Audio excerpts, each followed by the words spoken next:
Ada apa? Gumam Bagas dengan bingung, menatap hasil pemeriksaan laboratorium. Namun, kebingungan itu dengan cepat berganti menjadi kengerian. Anissa, bagaimana bisa? Lalu sekarang bagaimana? Apa yang bisa kukatakan? Itu bukan lagi urusanku. Kamu tidak ada lagi dalam hidupku. Coba saja tanyakan pada istri mudamu itu, ibu dari anakmu. Sedangkan denganku, kamu sudah bercerai. Biar ku ingatkan. Bagas terduduk lemas di kursi, menjambak rambutnya dengan jari-jari yang gemetar. Seolah-olah bagi Anissa, berita ini hanyalah hal sepele. Bercerai atau tidak, 10 tahun kebersamaan tetaplah berarti. Apakah mudah baginya sekarang melepaskan suaminya yang sakit parah ke pelukan wanita lain? Apakah Rina mampu merawatnya seperti yang akan dilakukan Anissa? Akankah wanita itu berjuang untuk hidup Bagas? Anissa sendiri mengetahui diagnosis suaminya saat Bagas sedang dalam perjalanan dinas selama seminggu. Dia sudah terbiasa berbicara dengan dokter, jadi dia pergi mengambil hasilnya sendirian. Setelah menerimanya, dia duduk termenung di koridor klinik onkologi, sama terpukulnya. Awalnya dia membeku karena ngeri, tapi itu tidak berlangsung lama. Wanita itu segera mulai menyusun rencana pengobatan dan memikirkan cara memberitahu Bagas. Ini tidak akan mudah. Biarlah Bagas mendengarnya dari istrinya, sahabat setianya yang bisa mendukung dan memberinya harapan. Namun, berita seperti ini tidak bisa disampaikan melalui telepon, apalagi kepada seseorang yang jauh dari rumah. Jadi, ketika Bagas menelepon malam itu dan bertanya apa kata dokter, Anissa dengan tenang berkata, "Jangan khawatir, semua baik-baik saja. Memang perlu sedikit pengobatan, tapi tidak ada yang istimewa.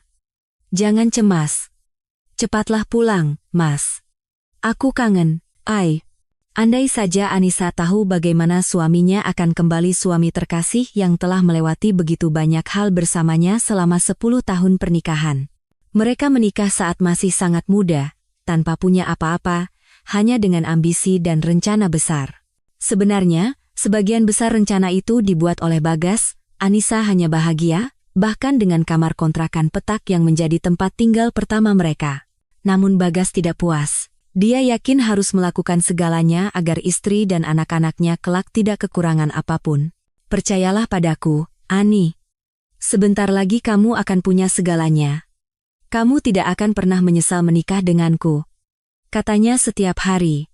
Namun, urusan anak tidak berjalan seperti yang diimpikan. Anissa hamil tak lama setelah menikah dan memberitahu suaminya dengan penuh harap. Tapi reaksinya berbeda. "Kamu ini bagaimana, Ani? Anak sekarang? Coba pikir, kalau kamu melahirkan, mau dibawa kemana dia? Di mana kita akan meletakkan boks bayi dan kereta dorong di sini? Kamu mau menyiapkan susu formula di dapur umum, tempat ibu-ibu sebelah terus-menerus menggoreng ikan asin dan membuat sambal terasi? Memandikan bayi di kamar mandi bersama yang kotor dan berkarat itu? Pahamlah, sayang, kita belum siap punya anak sekarang. Kita tidak berhak membawa anak ke dalam kemelaratan ini. Dia tidak akan berterima kasih pada kita untuk awal kehidupan seperti ini. Apalagi, perbaikan hidup kita akan datang lebih lambat dari yang kita rencanakan." Semua yang dikatakan Bagas sangat logis dan benar, tetapi Anissa tetap menangis pilu, mengatakan bahwa itu adalah anak pertama mereka, sayang sekali. Namun, ia terpaksa menuruti suaminya. Anak pertama itu tidak pernah lahir, dan karena itu, seperti yang diketahui kemudian, adik-adiknya pun tidak bisa lahir. Perbaikan hidup mereka pun dimulai, meskipun banyak kesulitan. Mereka masih muda, saling mencintai, dan untuk waktu yang lama tidak memikirkan anak. Untuk memulai bisnisnya, Bagas harus mengambil pinjaman besar di bank. Membayar setiap cicilan pada awalnya membuat mereka terseok-seok, terkadang memaksa mereka untuk benar-benar hidup hanya dengan nasi dan garam. Tapi itu tidak berlangsung lama. Bisnis Bagas dan mitranya, Bima, segera menanjak. Mereka melunasi pinjaman itu, mengambil KPR untuk sebuah apartemen, tapi kali ini tidak ada penderitaan dan kekhawatiran seperti dulu. Mereka tahu akan segera melunasinya. Bahkan munculnya pos pengeluaran baru tidak terlalu mengkhawatirkan. Yang lebih mengganggu adalah hasilnya, atau lebih tepatnya, ketiadaan hasil. Setelah 5 tahun menikah, Anissa menyadari bahwa kehamilan tidak kunjung datang. Dimulailah perjalanan bolak-balik ke dokter, perjalanan terapi, pemeriksaan, pengobatan, bayi tabung, dan prosedur lain yang berakhir tanpa hasil. Ani, aku takut pengobatan untuk penyakit yang tidak ada ini tidak akan memperbaiki kesehatanmu, tapi malah merusak tubuhmu. Kamu tidak sakit, tapi kamu tidak pernah berhenti ke dokter. Untuk siapa semua ini? Maksudmu untuk siapa? Anissa heran. Anak kita, tentu saja. Semua dokter bilang masih ada kesempatan, dan selama masih ada, aku tidak mau menyerah. Jika dalam 5 tahun lagi tidak ada hasil, kita akan pikirkan adopsi. Bagus sekali. Kita mulai pikirkan itu 5 tahun lagi. Untuk sekarang, istirahatlah dari pengobatan. Aku sudah muak, jujur saja. Anissa memang memperhatikan bahwa Bagas tidak hanya mendingin padanya, tetapi juga ada hal lain. Cinta yang penuh gairah yang menyatukan mereka memang sudah tidak ada lagi. Namun, tidak pernah ada pembicaraan tentang perceraian, bahkan dengan kemandulannya. Suaminya seringkali tidak perhatian, terkadang kesal dan kasar, sering lembur di kantor, sering melakukan perjalanan dinas. Apa boleh buat, dia seorang pengusaha. Anissa bahkan sempat berpikir untuk bekerja. Tetapi pertama, karena menikah muda, ia tidak memiliki pendidikan tinggi, hanya lulusan sekolah kejuruan tata busana. Rasanya tidak pantas, istri seorang pengusaha tiba-tiba menjadi penjahit biasa. Kedua, ia sudah terbiasa menjadi ibu rumah tangga dan menyukainya. Uang yang bisa ia hasilkan tidak akan berarti apa-apa bagi anggaran keluarga mereka, tetapi pekerjaan akan menyita banyak waktu dari mengurus rumah. Lagi pula, dia masih sering ke dokter, yang terkadang memakan waktu seharian penuh. Istri Bima, mitra suaminya, juga tidak bekerja, dan mereka tidak punya anak, tetapi tampaknya itu atas kesepakatan bersama. Bima menikah lebih lambat dari Bagas, istrinya Diana lebih muda dari Anissa, dan dia jelas tidak memikirkan pekerjaan. Anak-anak juga sepertinya akan menjadi beban dalam hidupnya. Diana tidak tinggal di rumah, selalu sibuk dengan arisan, resepsi, perjalanan, atau sekadar berbelanja. Bagi Anissa, gaya hidup seperti itu tampak liar. Dia tidak banyak bergaul dengan Diana, meskipun tidak menghakiminya. Setiap orang punya kehidupannya sendiri. Semua akan terus berjalan seperti itu, tetapi setahun terakhir Bagas mulai sering sakit. Awalnya hanya hal-hal sepele yang tidak perlu dikhawatirkan, perutnya sakit. Hal yang biasa bagi seorang pria yang di tempat kerja tidak memikirkan pola makan yang benar, semua serba cepat dan seadanya, jadilah sakit maag. Dia tidak terlalu memperhatikannya, jika sakit, dia minum obat, dan selesai. Anissa lebih khawatir. Maag tetaplah maag, harus diobati. Jika tidak, bisa berubah menjadi tukak lambung. Berkali-kali Anissa membujuk suaminya, Mas Bagas, pergilah ke dokter. Aku akan buatkan janji temu untukmu. Kapan kamu bisa minggu ini? Tidak minggu ini. Tidak juga minggu depan. Aku tidak punya waktu untuk bolak-balik ke dokter. Kamu saja yang suka berobat. Apa dokter-dokter itu banyak membantumu? Hanya menguras uang saja, itu saja hasilnya. Anissa melihat suaminya setiap hari, jadi dia tidak melihat perubahan besar pada penampilannya. Tetapi suatu kali seorang tetangga menghentikannya dan bertanya, "Loh, Mbak Anissa, kok Mas Bagas kurusan sekali? Wajahnya juga agak kuning. Coba suruh ke dokter, nanti keburu parah, kita juga yang repot." Anissa terhenyak setelah mengamati. Benar juga, Bagasnya kurus dan terlihat tidak sehat. Makannya juga tidak seperti dulu. Tapi dokter mana? Bahkan teh herbal yang diseduh Anissa pun sulit sekali menyuruhnya minum. Betapa Anissa kemudian menyalahkan dirinya sendiri karena kurang tegas. Dia tidak pernah bisa bersikap keras pada suaminya, tidak pernah mempertahankan pendapatnya. Hanya ketika Bagas sendiri tidak bisa lagi menyembunyikan apapun, suatu hari ia memegangi perutnya dan tidak bisa menahan erangan. Anissa tidak tahan lagi. "Sudah cukup, Mas. Ini tidak bisa terus begini. Aku panggil dokter dan kita segera mulai berobat. Aku tidak tahan melihatmu menyiksa diri sendiri." Reaksi suaminya bahkan lebih menakutkannya daripada erangannya. "Ya sudah, panggil saja. Aku tidak menolak, kok." Suaranya begitu bingung dan tak berdaya. Dia sadar. Berarti keadaannya memang buruk. Tentu saja, pertama-tama dia hanya memanggil dokter umum dari puskesmas untuk melakukan pemeriksaan awal. Apa yang bisa diresepkan dokter umum selain rujukan dan obat-obatan yang sudah diminum Bagas? Tetapi dengan hasil ini, mereka bisa pergi ke spesialis yang lebih serius. Dimulailah pemeriksaan yang lebih mendalam, dan tak lama kemudian muncullah kata yang menakutkan, onkolog. Belum ada yang mendiagnosis, hanya merujuk untuk pemeriksaan ke spesialis ini. Tapi siapa yang tidak takut? Jadi, ini kanker? Tanya Bagas langsung. Saya tidak bilang begitu. Sebaliknya, Anda perlu diperiksa untuk menyingkirkan diagnosis seperti itu, jawab dokter tanpa mengangkat mata dari catatannya. Atau untuk memastikannya, kata Bagas setengah bertanya. Dan memulai pengobatan yang tepat jika semuanya terkonfirmasi. Dokter mengangkat matanya, menatap Bagas dengan tajam, tidak perlu takut.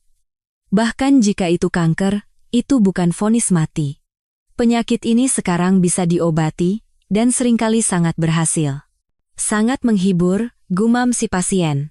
Sepanjang perjalanan pulang, Anissa menenangkan suaminya, mengatakan bahwa belum ada yang serius terjadi, kemungkinan besar dia tidak menderita kanker, mereka hanya merujuk semua orang ke onkolog untuk menyingkirkan semua risiko. Aku juga pernah diperiksa, kan kamu ingat? Dan kamu juga akan baik-baik saja. Kamu hanya perlu lebih menjaga diri. Kamu gampang saja bicara, kamu akan baik-baik saja, kamu akan tetap hidup. Sementara aku akan mati. Terasa bahwa Bagas ketakutan, bingung, dan siap untuk yang terburuk. Anissa tidak kalah takutnya, tetapi ketakutannya tidak melumpuhkannya. Sebaliknya, itu mendorongnya untuk mengerahkan seluruh kekuatannya. Jangan bicara omong kosong. Pertama, belum diketahui kamu sakit apa. Kedua, bahkan yang paling menakutkan pun bukan vonis mati. Kamu masih muda, tidak pernah sakit apa-apa, jadi berhentilah merasa akan mati sebelum waktunya. Saat tiba di rumah, Bagas memang sedikit tenang, bersemangat, dan mulai berbicara tentang hal lain. Baiklah, aku akan lakukan biopsi ini, dan kita akan lihat bahwa tidak ada yang serius denganku. Tapi setelah itu, aku bersumpah, akan kutuntut mereka semua karena membuatku takut setengah mati tanpa alasan. Andy Pat. Dia begitu tenang sehingga bahkan tidak menunggu hasil biopsi, langsung bersiap-siap untuk perjalanan dinas. Anissa sangat ngeri. Kamu sudah gila? Perjalanan dinas apa sekarang? Biasa saja, seperti biasa. Memangnya ada apa sekarang? Aku merasa baik-baik saja, dan harus pergi. Siapa yang akan menggantikanku? Kamu? Bima tidak bisa pergi? Itu kan bisnis kalian bersama. Dia juga sedang di luar kota, tidak bisa. Lagi pula, kenapa kamu ikut campur urusan yang tidak kamu mengerti? Kenapa kamu selalu ikut campur? Hasilnya belum keluar kan? Biarkan saja keluar tanpaku. Kamu bisa telepon dan tanyakan. Sepertinya aku tidak akan mati karena penyakit, tapi karena omelanmu. Timbul kesan bahwa Bagas tidak sabar untuk segera melarikan diri dari rumah, dari istrinya, dari semua dokter. Mungkin dengan begitu memang akan lebih mudah baginya. Dia merasa seperti orang sehat di tempat kerja di antara rekan-rekan, tidak memikirkan penyakitnya. Di rumah, sebaliknya, Anissa selalu mengingatkannya. Dan sebenarnya, belum ada yang pasti. Mungkin tidak ada onkologi sama sekali. Asal dia tidak lupa makan dengan benar dan minum obat. Dan dalam situasi seperti ini, Anissa benar-benar tidak bisa membantu apa-apa, pikirnya, menenangkan diri dengan pikiran-pikiran itu, tetapi hatinya tetap terasa begitu berat. Dan ternyata, bukan tanpa alasan. Beberapa hari setelah kepergian Bagas, dokter menelepon, memberitahukan bahwa diagnosis telah terkonfirmasi, kanker stadium 4, sudah ada metastasis. Perlu segera memulai pengobatan, yang hasilnya pun tidak ada yang bisa menjamin. Pada hari yang sama, Bagas menelepon dan bertanya apakah hasilnya sudah keluar. Tentu saja, Anissa tidak bisa mengatakan yang sebenarnya. Cepatlah pulang, aku kangen. Dia sendiri sudah menangis, tetapi dengan cepat menyeka air matanya. Apa gunanya menangis? Harus menyusun rencana pengobatan. Sekarang seluruh hidup akan berjalan di jalur yang berbeda. dan juga harus memikirkan cara yang lebih hati-hati untuk memberitahu Bagas yang sebenarnya, dan bagaimana menghadapi ledakan emosi yang pasti akan mengikuti berita itu. Cepatlah dia datang. Cepatlah selesaikan masalah ini dan mulai pengobatan. Mereka akan berhasil mengalahkan penyakit mengerikan itu. Mereka akan bersama untuk waktu yang sangat, sangat lama. Dan kemudian, kunci berputar di lubang pintu. Dia datang, tapi tidak sendirian. Ya, Bagas sudah lama memiliki keluarga kedua. Dia sendiri tidak mengerti bagaimana itu bisa terjadi. Saat sebuah acara perusahaan, ia berkenalan dengan seorang SPG, Sales Promotion Girl, muda yang cantik, Rina. Di bawah pengaruh alkohol dan perasaan bebas, ia merasa jatuh cinta setengah mati. Dia menyadari bahwa Rina juga tidak keberatan, dan entah bagaimana mereka terbangun bersama di rumah Rina. Awalnya, dia merasa malu. Ini pertama kalinya dia berselingkuh dari Anissa, istri yang dicintainya. Tapi kemudian, entah bagaimana, dia berpikir, memangnya kenapa? Aku sudah setia selama hampir 5 tahun. Sekali ini tidak ada artinya. Anissa tidak akan tahu, jadi semuanya baik-baik saja. Ini tidak akan terulang. Meskipun gadis itu memang cantik, tidak bisa dipungkiri. Dia pikir semuanya akan berakhir dengan pertemuan satu kali itu. Tapi entah bagaimana, mereka sepakat untuk bertemu lagi. Begitulah hubungan biasa berubah menjadi hubungan yang saling menyenangkan dan tidak mengikat. Rina sama sekali tidak keberatan. Dia ingin melanjutkan hubungan ini, meskipun tahu bahwa kenalan barunya sudah menikah. Gadis itu tidak mendesak untuk memperkuat posisinya. Dia berkata, "Jangan salah paham, aku sama sekali tidak mau menikah. Aku bahkan tidak mau hubungan permanen, aku hanya menyukaimu, itu saja. Sama sepertimu menyukaiku. Kalau kita sudah tidak saling suka, kita tinggal bubar. Penal, kan?" Pengaturan seperti itu sangat cocok untuk Bagas. Pekerjaannya terkait dengan perjalanan dinas yang sering, meskipun tidak lama, ke kota-kota terdekat. Jadi, ritme kehidupan keluarganya hampir tidak terganggu. Mereka tinggal di ujung kota yang berbeda, tidak punya kenalan bersama, jadi tidak perlu takut istri akan tahu.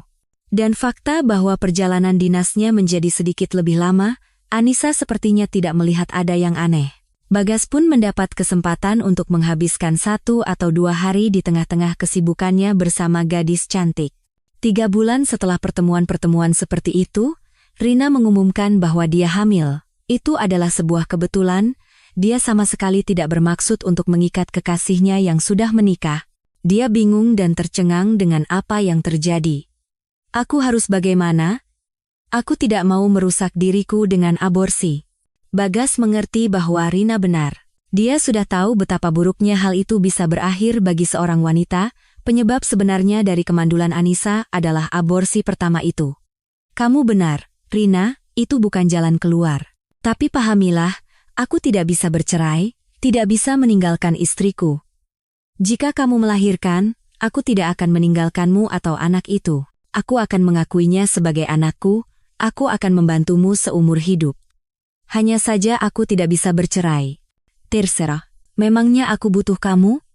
Hiduplah sesukamu, dengan istrimu atau siapapun. Yang penting, bayar tunjangan anak, kata Rina dengan kesal. Itu adalah pertengkaran pertama mereka, dan Bagas berpikir hubungan mereka akan berakhir di situ. Di satu sisi, itu menyedihkan, dia sudah terbiasa dengan si cantik yang ceria ini. Di sisi lain, mungkin itu yang terbaik. Lebih sedikit masalah, dan hubungan ini tidak bisa ditarik selamanya. Aku akan membayar tunjangan, apa susahnya? Anissa tidak akan tahu, dan tidak ada yang akan tahu. Aku akan punya anak juga, itu tidak buruk. Tetapi pertengkaran itu tidak berkembang menjadi perpisahan. Saat Rina hamil, Bagas cukup sering mengunjunginya, membawakan buah-buahan, uang. Dia tidak tinggal lama, hanya beberapa jam, dan semakin terikat pada gadis, yang di dalam dirinya kini hidup sebagian dari dirinya. Itu begitu luar biasa, begitu mengharukan. Kemudian Yuda lahir, itu adalah kebahagiaan yang sesungguhnya, dan Bagas bahkan untuk pertama kalinya berpikir untuk menceritakan semuanya pada Anissa.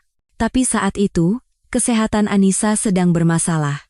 Dia akhirnya menyadari bahwa semua usahanya untuk hamil akan sia-sia. Tidak, terlalu kejam untuk memberitahu seorang wanita dalam kondisi seperti itu bahwa dia punya anak. Bagas ingat bahwa dialah yang menjadi inisiator penghentian kehamilan pertama itu, dan rasa bersalah mengikatnya pada istrinya lebih erat dari ikatan pernikahan. Sementara itu, hubungannya dengan Rina membaik. Begitulah semuanya berlanjut. Dia hidup di dua rumah, sudah terbiasa dengan perjalanan dinas 2 harinya dan kebutuhan untuk membagi perhatian dan sumber daya antara dua wanita. Kemudian, Rina tampaknya bosan dengan ketidakpastian ini, atau mungkin dia yakin bahwa tidak ada orang lain yang akan segera melamarnya. Dan di sini, seolah-olah, sudah ada keluarga yang jadi. Bagas tidak menolak anaknya, tapi juga tidak menolak istrinya. Rina tidak menuntut secara langsung, hanya memberi isyarat. Anak ini tumbuh besar. Bagaimana kita akan menjelaskan padanya kenapa ayahnya begitu jarang di rumah? Kita jelaskan saja nanti. Semua ayah bekerja. Yang penting kamu sendiri paham, kita kan sudah sepakat. Itu dulu kita sepakat. Waktu berjalan, kita berubah. Setidaknya aku berubah, dan kamu masih saja mengulang-ulang hal yang sama sejak awal, tidak bisa, tidak bisa. Apa yang tidak bisa, kamu sendiri tidak tahu. Bagas benar-benar tidak tahu. Dia merasa nyaman dengan Rina, dan dengan Anissa juga tidak lebih buruk. Selain itu, keluhan Rina ini bertepatan dengan kesehatannya yang memburuk. Bagas bahkan berpikir bahwa penyakitnya bukan karena pola makannya yang salah, tetapi karena stres dia tidak bisa mencerna situasinya. Saat berada di rumah Rina, dia berpikir, andai aku bisa tinggal di sini. Di sampingnya, aku merasa seperti laki-laki sejati. Sedangkan dengan Anissa, aku seperti orang cacat. Seharian bertanya, bagaimana perasaanmu? Obat ini sudah diminum, teh herbalnya sudah, tensi sudah diukur, tidurlah lebih awal hari ini, kamu terlihat lelah, sarapan mau apa, bubur ayam atau bubur sumsum? Dari percakapan seperti itu, siapapun bisa jatuh sakit.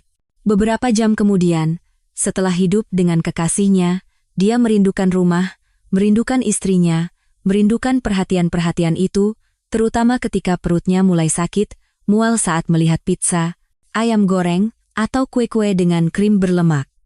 Semua itu adalah makanan utama Rina, dan berarti juga makanan Yuda. Dia bisa merusak anak itu. Andai saja dia bisa membawanya pergi bersamanya ke rumah Anissa, melupakan Rina sama sekali. Tetapi dia tahu rencana itu tidak mungkin terwujud. Kali itu juga, dia datang ke tempat Rina dengan keinginan untuk beristirahat, tidak hanya dari pekerjaan, tetapi juga dari rutinitas rumah, dari kunjungan ke klinik, dari kecemasan yang terkait dengan itu. Hari-hari itu dia merasa cukup baik, dan entah mengapa kecemasannya hilang, begitu juga dengan rasa sakit yang sudah biasa dirasakannya. Semua ramalan dokter itu omong kosong. Aku sehat, itu saja. Lihatlah, dia punya wanita secantik ini, seorang putra yang sedang tumbuh, apa yang perlu disedihkan untuk mengucapkan selamat tinggal pada hidup?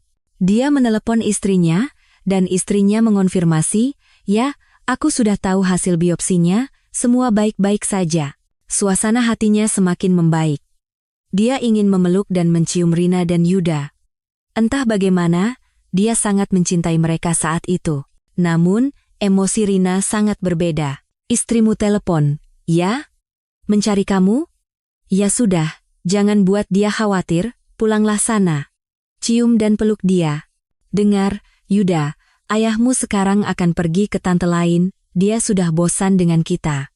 Cukup, Rina. Jangan libatkan anak dalam hal ini, pinta Bagas.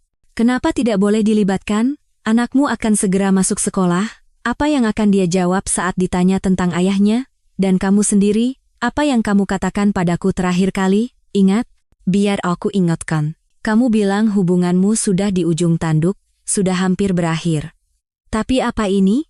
Kamu sudah mengatakan hal yang sama selama bertahun-tahun. Anakku sudah besar, dan hubunganmu masih saja di ujung tanduk. Bagas berjalan mondar-mandir di kamar dan berpikir, apa yang kulakukan ini? Hidup hanya sekali. Aku baru saja hampir mengintip ke tempat di mana semua tirai berakhir. Masak aku harus terus bertahan? Kasihan Anissa. Ya, kasihan. Tapi siapa yang melarang untuk mengasihaninya dari jauh? Dia masih punya waktu untuk menemukan orang lain dan hidup bahagia. Aku bisa hidup dengan istri dan anakku, mungkin kami akan punya anak lagi dengan Rina. Dan tiba-tiba, tanpa diduga oleh dirinya sendiri, dia memerintahkan, "Sudah, cukup, kemasi barang-barangmu, kita pergi." "Kemana?" Rina terkayut. "Pulang." "Cukup sudah. Kita punya anak, apalagi yang ditunggu?" Bagas mengambil koper dari atas lemari. "Bagaimana dengan istrimu?" "Dia akan mengerti," sahut Rina. "Itu bukan urusanmu, dia juga harus mengerti." "Yuda, kumpulkan mainanmu. Kita pulang sekarang. Di sana kamu akan punya kamar sendiri." "Keren, kan?" "Hore," sahut bocah itu dan mulai mengumpulkan barang-barangnya. "Sudah, jangan bawa banyak-banyak. Nanti kita kembali ambil sisanya. Lagi pula, apartemen ini masih disewa sampai akhir bulan," kata Rina. "Kamu hebat, Bagas." "Tidak kusangka." "Aku hebat?" senyum Bagas. Dalam perjalanan pulang, dia tersadar dari dorongan sesaat itu, tetapi sudah terlambat untuk memperbaiki apapun. Merasakan nyeri yang menusuk kembali muncul di dalam dirinya, dia berpikir, "Yah, benar, ini karena stres." Sekarang apa yang perlu dikhawatirkan? Kita lihat saja apa yang akan terjadi. Anissa sedang menunggu suaminya, menyiapkan makan siang, memikirkan bagaimana cara memberitahu Bagas tentang diagnosis yang mengerikan itu ketika dia masuk ke apartemen, tidak sendirian. Dia mempersilakan seorang wanita muda dan seorang anak laki-laki berusia sekitar 5 tahun masuk lebih dulu. "Kita kedatangan tamu?" tanya Anissa bingung. "Kenapa kamu tidak bilang sebelumnya?" "Tamu? Jelaskan akhirnya pada mantan istrimu ini, Mas Bagas, siapa di sini siapa. Sementara aku dan Yuda harus menguasai wilayah," kata wanita itu. "Nyonya, saya wanita yang dicintainya. Dan anak laki-laki ini adalah putra kami. Mungkin dia sedikit malu, ya, Mas? Ayo kita bicara," usul Bagas, berusaha tetap tegar dan tegas. "Dan kalian, silakan lihat-lihat dulu, cari tempat yang nyaman." Dia memegang siku istrinya, mendorongnya ke dapur. Dia menghirup aroma masakan yang membuat perutnya semakin sakit. Oh, betapa dia membutuhkan kaldu sayuran itu sekarang, bakso kukus, dan kentang tumbuk. Tapi itu nanti. Nanti. Pertama, percakapan yang tidak menyenangkan. "Begini, Anissa, seharusnya aku mengaku lebih awal, tapi aku tidak melakukannya. Aku sudah lama bersama Rina. Ini anak kami. Dan, kamu tahu, aku membawa mereka ke sini untuk tinggal bersama. Kami tidak punya tempat tinggal lain." "Ya, begitulah. Ini lelucon? Kamu sudah gila?" Anissa benar-benar tidak mengerti apa-apa, menolak untuk percaya apa yang didengar dan dilihatnya. Itu terasa tidak nyata. "Bukan lelucon, dan aku tidak gila. Aku tahu aku bajingan, brengsek, tapi apa boleh buat, kita tidak bisa tinggal bersama di sini. Aku tidak akan mengusir Rina dan anakku ke jalan, jadi, kamu kemasi barang-barangmu, dan aku akan panggilkan taksi. Semua akan baik-baik saja." "Dan alamat apa yang akan kamu sebutkan pada sopir taksi?" "Aku tidak punya tempat tujuan." Anissa menyadari absurditas situasi itu, tetapi dia tidak bisa lagi tidak percaya pada apa yang sedang terjadi. Dia diusir dari rumah, dan sepertinya tidak ada yang bisa dilakukan. "Oh, itu mudah sekali," seru Bagas, bersemangat. "Di dekat sini ada hotel.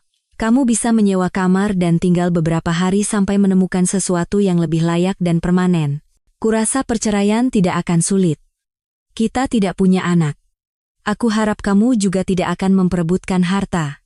Maksudku, kamu bisa mengambil semua yang kamu butuhkan, barang-barangmu, peralatan masak, ya dalam batas wajar. Tentu saja, kami kan punya anak. Jangan khawatir soal sisanya, aku akan memberimu uang. Hati-hati ya dengan uang itu, kami juga butuh untuk hidup. Dan apa, satu kepala tidak miskin? Lagi pula, kamu pasti sudah menabung selama tinggal bersamaku." Rina ikut campur. "Rina, jangan ikut campur. Ini urusan kami," kata Bagas, berpura-pura menjadi suami yang tegas. "Oh," desah si nyonya rumah baru dengan nada mengejek. Tentu saja, bermesraanlah, tapi aku harus memberi makan anakku. Pergi bantu dia kemasi barang-barangnya, lalu usir dia secepatnya. Bagas dan Anissa pergi mengemasi barang-barang.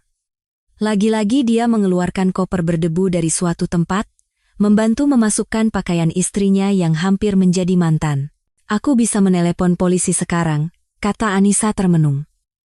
Mungkin wanita itu tidak akan diusir, dia punya anak, cinta, dan segalanya. Tapi tidak ada yang bisa melarangku tinggal di sini, kan? Dan kamu mau kita semua tinggal bersama di sini, sergah Bagas. Apartemen ini sebagian besar milikku. Aku yang beli, aku yang bayar KPR-nya, kamu tidak bekerja, tidak melakukan apa-apa. Kamu bahkan tidak merawat dirimu sendiri, lihat dirimu jadi apa. Dan sekarang kamu mau apa? Pembagian harta? Mengubah apartemen ini menjadi rumah kos? Amit-amit, tentu saja aku akan pergi. Sudahlah, aku tidak akan membawa semuanya sekaligus, aku akan kembali lagi nanti untuk sisanya. Aku pergi, pertama, karena aku jijik tinggal bersama kalian. Dan kedua, maaf, ada berita yang sangat buruk, hasil biopsi sudah datang. Kanker stadium 4. Ini dokumennya, ada di atas meja. Jangan sampai hilang. Segera hubungi dokter, sebaiknya bersama istrimu. Dan aku, syukurlah, sekarang terbebas dari kewajiban merawat orang yang sakit parah dan dari pemandangan kematianmu yang perlahan. Anissa merasa sangat malu mengatakan hal itu. Dia tidak bisa menghilangkan rasa puas yang licik yang menyelimutinya, tetapi juga sangat kasihan pada Bagas, yang tiba-tiba kehilangan pegangan, terduduk di sofa sambil memegang sehelai kain. Kamu serius? Desahnya. Sangat serius. Ini dokumennya. Lihat sendiri. Pergilah ke dokter. Sudah tanpa aku. Kamu tidak ada lagi dalam hidupku. Dia menyambar koper dan tasnya, menuju pintu. Dalam perjalanan, dia melirik ke dapur, di mana Rina sedang memberi makan anak laki-laki itu dengan makanan yang dimasak Anissa. Dia mengucapkan semoga sukses dan pergi. Dia berharap berhasil mempertahankan penampilan yang mandiri, bahkan hampir ceria.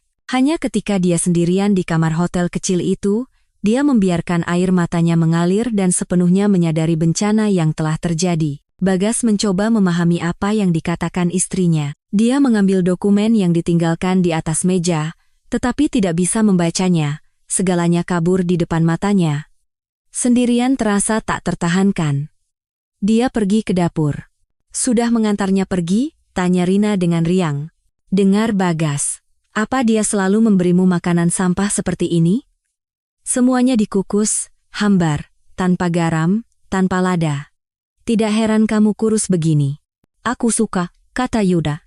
Nah, kan ku bilang, ini makanan untuk orang tua ompong atau bayi. Beri aku teleponmu, aku mau pesan pizza. Kamu mau yang mana? Dia menatap Bagas dengan saksama dan terkejut. Kenapa dengan wajahmu, menyesal sudah mengantarnya pergi? Bukan begitu, semua baik-baik saja. Atau dia mengancam dengan polisi dan pengadilan? Lupakan saja. Aku bisa menunjukkan padanya pengadilan seperti apa. Jangan sedih begitu, lihat dirimu seperti apa. Wajahmu pucat sekali, kayak mayat hidup. Jadi, pizza yang mana? Bagas bergidik mendengar perbandingan itu. Tidak tahu, terserah. Aku tidak mau makan. Aku mau istirahat, lelah. Dan dia pergi, tidak melihat bagaimana Rina menggelengkan kepala dengan mencela. Dia belum berniat memberitahu apapun kepada istri barunya. Jika semuanya seperti yang mereka katakan, dia akan tahu sendiri. Dan apa yang akan terjadi nanti? Aku takut tidak ada yang baik. Sepertinya, aku sendiri tidak mengharapkan sesuatu yang baik. Tepat di saat aku, bisa dibilang, pertama kali percaya pada kebahagiaanku. Aku hidup dengan wanita cantik yang kucintai, dengan putraku. Di tempat kerja, semua baik-baik saja. Uang ada. Menghabiskannya untuk pengobatan yang melelahkan dan mungkin tidak membuahkan hasil.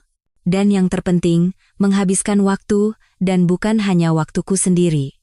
Sekarang kami dan Rina memiliki segalanya bersama, termasuk waktu. Dan siapa lagi kalau bukan aku yang harus melakukan segalanya agar hidupnya bahagia? Tapi pertama-tama, dia harus mengurus perceraian. Ternyata, mitra bisnis dan sahabatnya, Bima, sudah tahu tentang perubahan dalam kehidupan pribadi Bagas. Dia tidak pernah menyangka Anissa ternyata berkomunikasi dengan Diana, istri Bima. Sepertinya mereka tidak pernah berteman, tetapi melalui dialah Bima tahu tentang perceraian yang akan datang. Syukurlah dia tidak menceritakan tentang penyakitnya.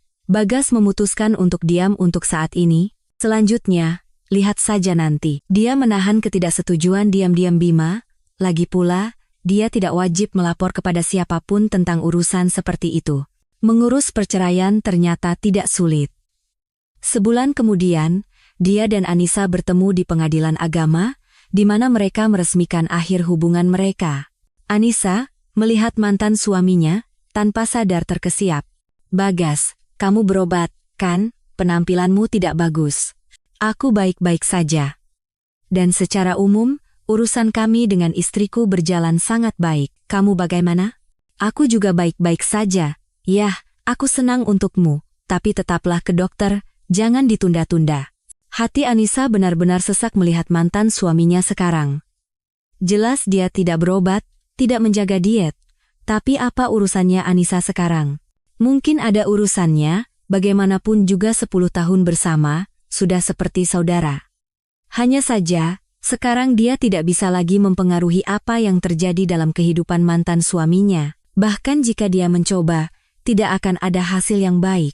Seperti yang hampir terjadi dengan Diana dan Bima, yang ternyata menjadi satu-satunya, jika bukan teman, maka kenalan baik setelah dia meninggalkan suaminya. Saat itu, setelah meninggalkan rumah, dia benar-benar sendirian, tanpa tahu bagaimana harus hidup selanjutnya. Ya, Bagas memberinya sejumlah uang yang bisa digunakan untuk bertahan hidup beberapa waktu, tetapi apa yang harus dilakukan selanjutnya? Jika menyewa kamar di hotel, tidak akan bertahan lama. Dan bagaimana cara lain, dia tidak tahu. Saat itulah Diana menelepon, mengetahui tentang tindakan pengkhianatan teman suaminya. Mungkin wanita muda ini didorong oleh rasa ingin tahu biasa, atau mungkin dia hanya bosan. Tapi bagaimanapun, partisipasinya ternyata sangat membantu. Dia mengundang Anissa ke rumahnya, menjanjikan nasihat dan bantuan dalam situasi sulit yang dihadapinya. Tentu saja, bantuan apa dari Diana? Dia langsung mulai memaki-maki Bagas, menyarankan Anissa untuk menuntutnya di pengadilan. Kebenaran ada di pihakmu. Kita kuras hartanya. Biarkan dia dan kekasihnya itu menggelandang di hotel-hotel. Bima memandang situasi dengan lebih bijaksana. Tunggu, Diana. Kalian akan menguras hartanya atau tidak? Itu masih jadi pertanyaan. Untuk sekarang, Anissa harus memikirkan bagaimana dia akan hidup selanjutnya. Tentu saja, gerutu Diana. Kamu akan selalu membela temanmu itu. Kalian semua laki-laki sama saja. Mungkin kamu sendiri akan melakukan hal yang sama. Mengusirku hanya dengan pakaian di badan. Tapi aku bukan Anissa, denganku kamu tidak akan bisa begitu, kamu sendiri yang akan pergi tanpa apa-apa. Anissa, mendengarkan ucapan Diana, berpikir bahwa mungkin dia akan segera berteman dengan Rina itu, dia lebih cocok sebagai teman daripada Anissa. Dia sendiri lebih menyukai rencana Bima. Dia menyarankan untuk menyewa tempat tinggal dan mencari pekerjaan. Anissa sendiri mengerti bahwa itu adalah pilihan yang paling bisa diterima. Hanya saja, dia sama sekali tidak tahu bagaimana cara menyewa apartemen, bagaimana mencari pekerjaan. Bertahun-tahun hidup terfokus hanya pada dirinya sendiri, rumahnya, dan suaminya telah membuatnya lupa bagaimana mengambil keputusan mandiri. Disinilah bantuan Bima sangat berguna. Dengan sangat cepat, Anissa menyewa bukan apartemen, tetapi sebuah kamar di rumah kontrakan, sesuai dengan keuangannya. Dengan pekerjaan juga cepat terselesaikan. Dia teringat pendidikannya, dan melamar di sebuah konveksi. Mereka menerimanya dengan enggan, mengingat jeda kerja yang lama, dan pada awalnya posisinya tidak terlalu bagus. Tetapi dia pandai menghitung uang dan dengan cepat mengatur keuangannya sehingga cukup untuk membayar sewa kamar dan untuk hidup. Awalnya, Anissa sering mampir ke rumah Diana dan Bima, berbagi keberhasilan, menceritakan kegagalan, dan sejujurnya, berharap mendengar sesuatu tentang mantan suaminya. Dia tidak menceritakan tentang penyakitnya kepada teman-temannya dan tidak bertanya tentang urusan Bagas. Tapi Bima bertemu dengannya hampir setiap hari. Namun, kesempatan untuk mengetahui tentang Bagas dengan cara seperti itu segera menghilang. Suatu hari, ketika Bima setelah berbicara dengan Anissa pergi untuk urusannya, Diana tiba-tiba bertanya, "Jujur saja, Anissa, kamu ada apa-apa dengan Bimaku?" Anissa benar-benar tercengang, tidak menyangka pertanyaan seperti itu. "Tidak sekarang, tapi dulu? Kalian kan sudah kenal sebelumnya, setahuku." "Itu memang benar. Lebih dari 10 tahun yang lalu, Anissa, lulusan sekolah kejuruan tata busana, berkenalan dengan mahasiswa tingkat akhir, Bagas dan Bima. Keduanya berlomba-lomba mendekatinya, dan untuk beberapa saat, Anissa sendiri tidak tahu siapa yang lebih disukainya. Bagas lebih gigih, dan pada suatu saat, gadis itu merasa bahwa dialah yang lebih mencintainya. Dan dia yang pertama melamar. Siapa tahu, jika Bima lebih aktif, hidupnya akan berbeda. Tapi semua itu sudah lama berlalu, mereka sendiri sudah lupa bagaimana mereka berciuman di taman. "Ada apa, Diana? Apa yang mungkin terjadi? Kami memang kenal, tapi tidak ada apa-apa." "Aku tidak tahu apa yang terjadi dulu, tapi sekarang aku melihat bagaimana dia memandangmu, seperti kucing melihat ikan. Jangan mengada-ada, kumohon." "Kenapa tidak? Kamu sekarang wanita bebas, mungkin kamu sendiri yang mengincarnya?" Diana berbicara seolah-olah bercanda, tetapi matanya tajam dan serius. "Apa yang kamu bicarakan, Diana? Tidak pernah ada apa-apa, dan tidak akan pernah ada. Jangan mengada-ada." "Kenapa tidak mengada-ada? Aku hanya tidak mau bernasib sama denganmu." Makanya pikiran macam-macam muncul. Setelah percakapan seperti itu, Anissa mengerti bahwa pintu ke rumah ini telah tertutup baginya. Apakah Bima memandangnya? Apakah kekhawatiran Diana hanya karangan? Itu tidak penting. Tapi Anissa sendiri sama sekali tidak ingin menimbulkan ketidaknyamanan bagi orang-orang yang telah bersikap baik padanya. Lagi pula, dia punya banyak urusannya sendiri. Berusaha untuk tidak larut dalam kesedihan, Anissa bekerja keras, menyempurnakan keterampilannya, dan juga berusaha lebih banyak bergaul dengan orang-orang. Tak lama kemudian, dia punya banyak teman, waktu untuk mengenang kehidupan lamanya sama sekali tidak ada lagi, dan dia semakin jarang memikirkan Bagas. Mungkin semuanya baik-baik saja dengannya, dia berobat, sembuh. Dia punya istri muda, dia kan bukan monster. Dan dia mencintainya, kalau tidak, kenapa menunggu bertahun-tahun? Dan untuk orang yang dicintai, kenapa tidak merawatnya? Dia lebih sering memikirkan bukan mantan suaminya, tetapi putranya, Yuda kecil, yang hanya dilihatnya sekilas. Terkadang tiba-tiba terlintas di benaknya, alangkah baiknya jika suami langsung mengaku padaku, mengambil anak laki-laki itu dari Rinanya, dan kami akan membesarkannya bersama.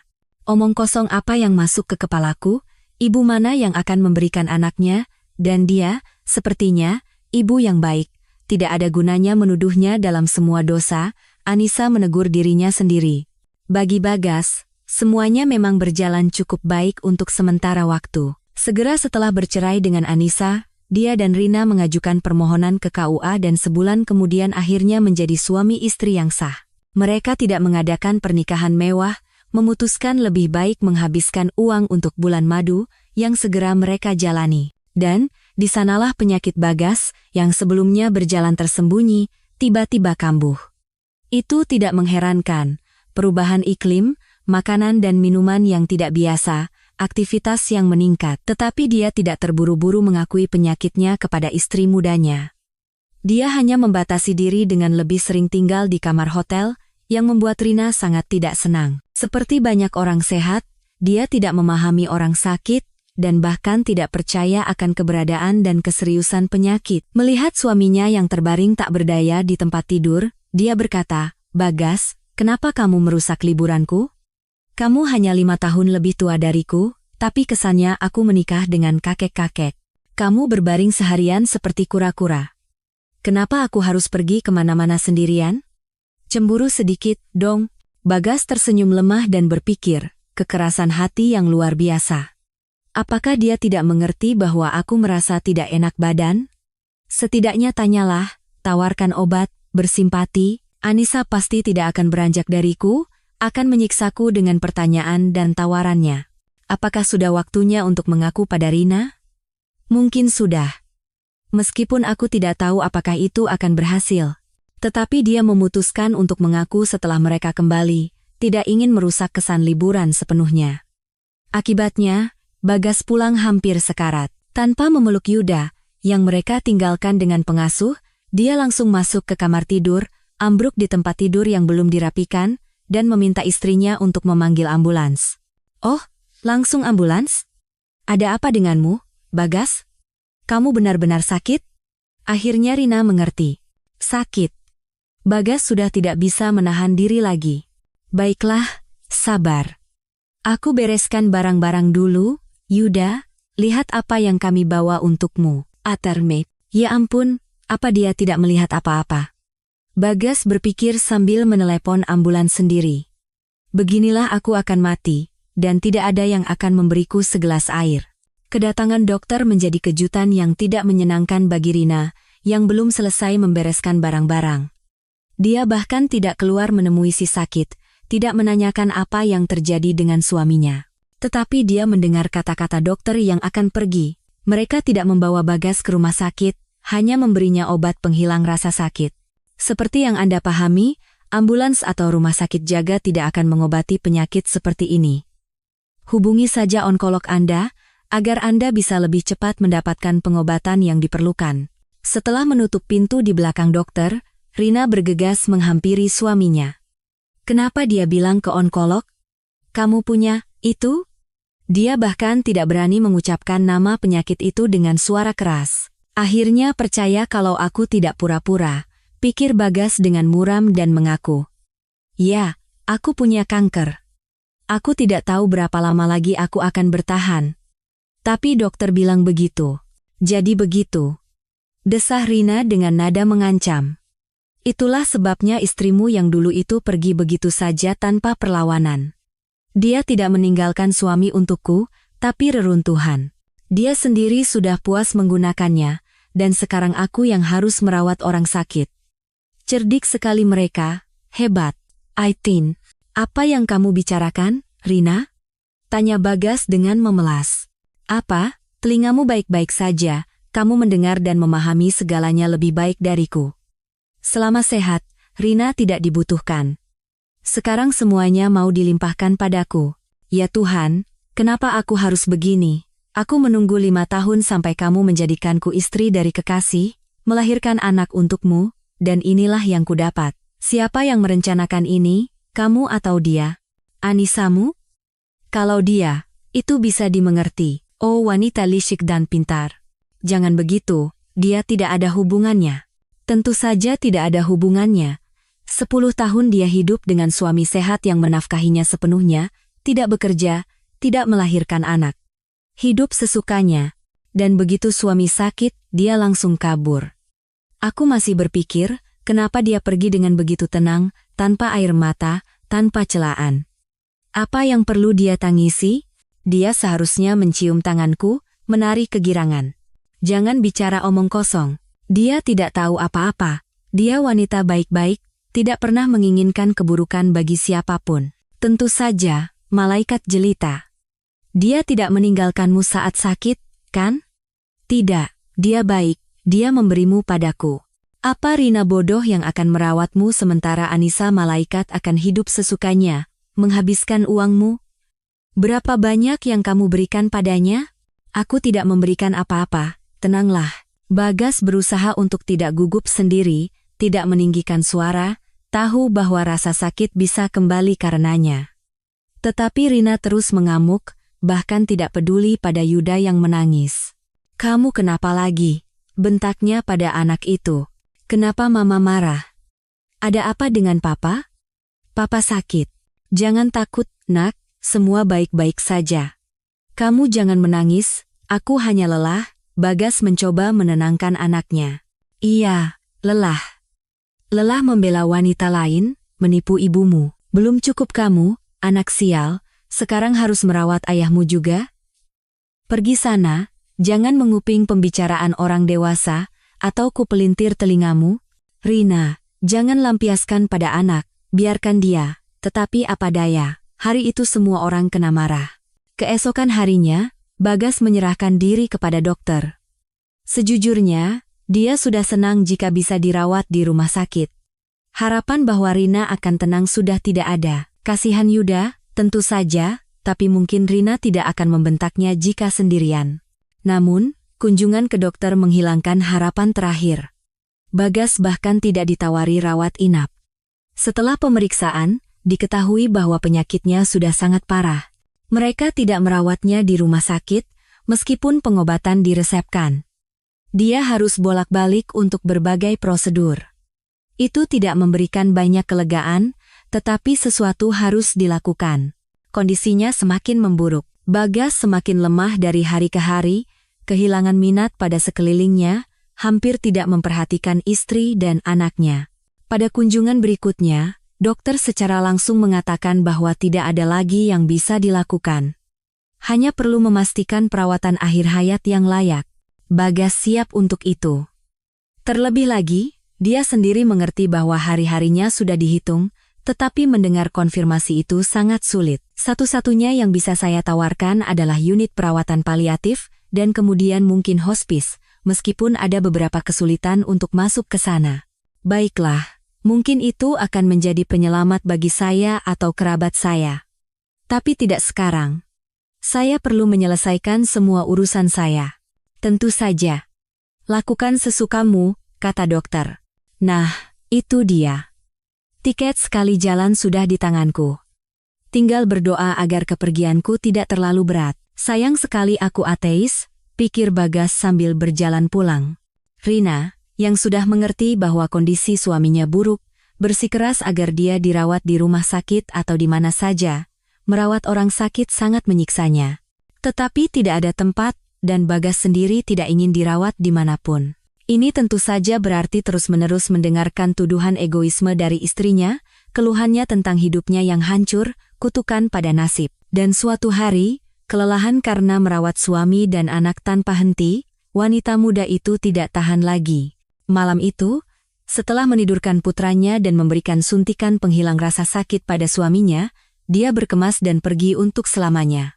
Saat bangun, Bagas awalnya menunggunya, lalu mulai khawatir. Dia berjalan di sekitar apartemen. Di atas meja rias, dia melihat secarik kertas dengan satu kata, pergi. Dia memeriksa, tidak ada uang, perhiasan, atau barang-barang paling berharga Rina. Papa, Mama kapan pulang? Terdengar suara putranya dari belakang.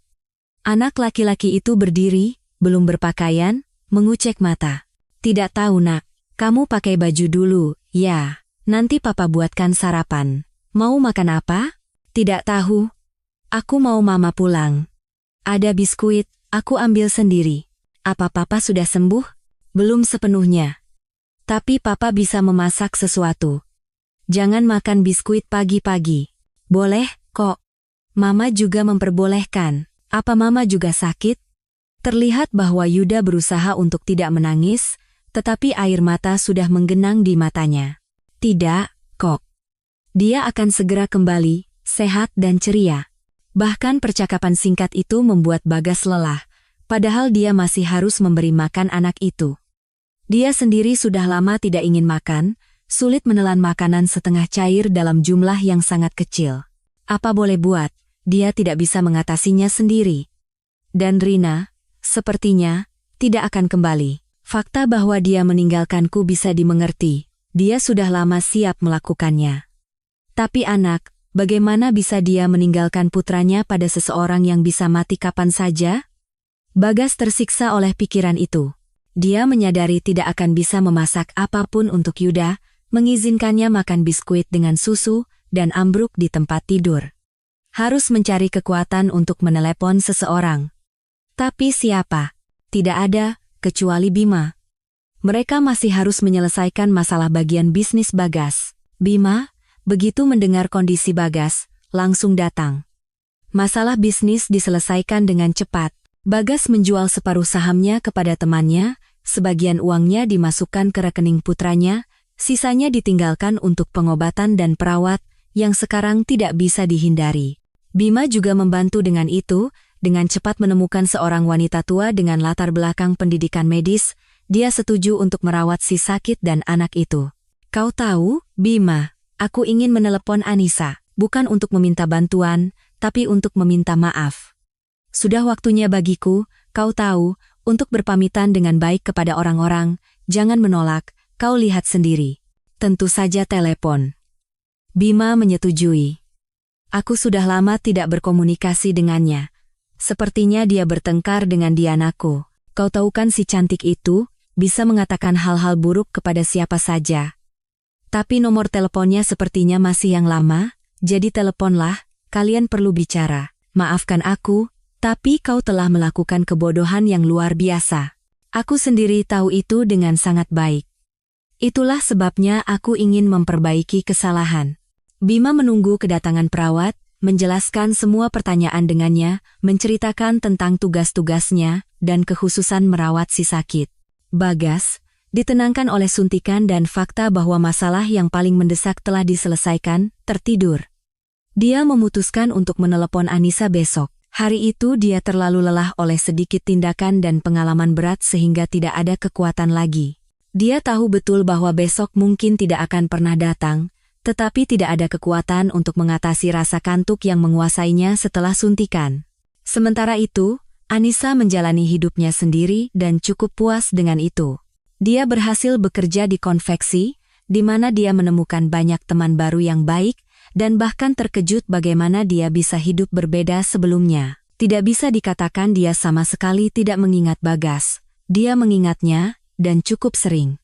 Khawatir tentang kesehatannya, menenangkan diri dengan pikiran bahwa dia hidup dengan baik, menjalani pengobatan. Pada akhirnya, jika sesuatu yang sangat serius terjadi padanya, dia akan diberitahu. Meskipun dia mantan, tapi tetap saja istri selama 10 tahun, mereka telah hidup bersama. Dia sendiri mencoba menelepon mantan suaminya, tetapi tidak berhasil. Sepertinya dia telah mengganti nomor teleponnya. Dengan Bima dan Diana, Anissa tidak berkomunikasi, jadi dia tidak bisa bertanya apapun kepada mereka, dan kalaupun bisa, dia tidak akan bertanya. Jika bertanya, mereka akan berpikir dia mengharapkan kembalinya masa lalu, padahal sama sekali tidak begitu. Bahkan jika Bagas sendiri meneleponnya dan menawarkan untuk kembali, memulai semuanya dari awal, dia akan menolak. Dia puas dengan kehidupannya saat ini. Dan tiba-tiba, dia menelepon sendiri. Anissa. Maaf aku tidak menelepon, aku sibuk. Aku menelepon terutama untuk meminta maaf padamu. Maafkan aku. Sudah waktunya untuk menarik kesimpulan. Kesimpulan apa? Anissa ketakutan. Kamu sakit parah, Bagas? Ya, Anissa. Aku sendiri yang salah, menelantarkan kesehatanku. Kau tahu sendiri, pokoknya, dokter bahkan sudah menolak pengobatan, bilang semuanya sia-sia. Maksudku, mereka memberikan semacam bantuan, tapi laguku sudah selesai. Ya Tuhan, Bagas, mengerikan sekali. Apa yang kau katakan, apakah tidak ada yang bisa dilakukan? Kita hentikan pembicaraan tentang ini. Aku tahu aku sangat bersalah padamu. Meminta maaf mungkin bodoh, tapi tetap saja, jangan terlalu mengutukku. Apa yang kau bicarakan? Kapan aku mengutukmu? Dia merasakan gelombang dingin menjalari punggungnya, dia langsung percaya kata-kata Bagas. Sebenarnya, apa lagi yang bisa diharapkan?